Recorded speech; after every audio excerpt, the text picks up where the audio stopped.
Почитувани, Заеви не се над законот и не можат да се помират со тој факт.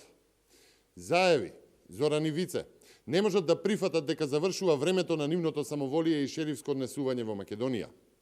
При тоа, самоволието и шерифувањето на Заеви оди дотаму, што братот на Зоран Заев, познатиот Вице Заев, лично во полиција насилно се однесува и се заканува врз полицајците. Ги навредува, користи погрдни зборови, барајки да не важи законот.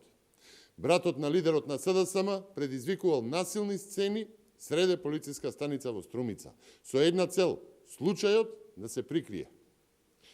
Почитувани, по полициската акција во Струмица на сета јавности е јасно дека станува збор за организиран подкуп само и само во изборни цели.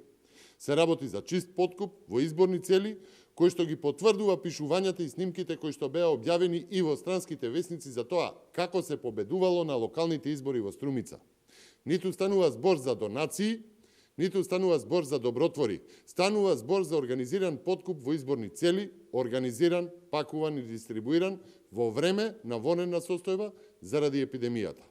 Во време на полициски час, во време кога граѓаните стравуваат за здравието и за работните места, полицијата приведува блиски на Заев како го кршат полицискиот час, се движат без дозвола, подготвуваат пакети, ги брендираат со партиски бои, групно се подготвуваат за дистрибуција.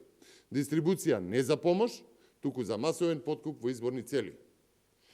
Почитувани, на Заеви, Зоран и Вице и ним блиските од СДСМ не им е јасно дека не се над законот и дека ќе одговара секој еден кој што се огрешил. Затоа и молчат и со денови немаат одговор на прашањата. Колку вкупно пакети се поделени со точни количини на продуктите? Имаат ли фактури за плаќање на тие производи или се дел од некоја друга сомнителна акција за рекетирање?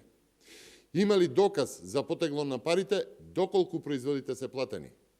По кои критериуми се поделени пакетите? Зошто за едни граѓани има, а за други не? Дали овие донации се пријавени и каде се пријавени? Доколку се пријавени? А по полициската акција во Струмица мора и инсистираме на одговор. Зошто е потребно насилно однесување на Вице Заев и неговите закани среде полициска станица за да се забошати случајот доколку било се во ред?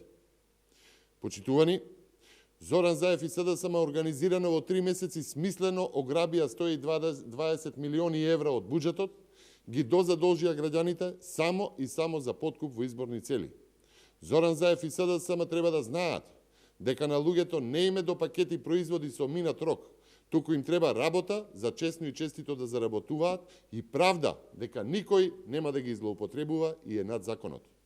Шерифувањето на Заеви и на СДСМ се ближи до крајот. Секој што прекршил закон ќе мора да одговара. Во Струмица полицијата постапила согласно ситуацијата, а случајот е во рацете на јавен обвинител.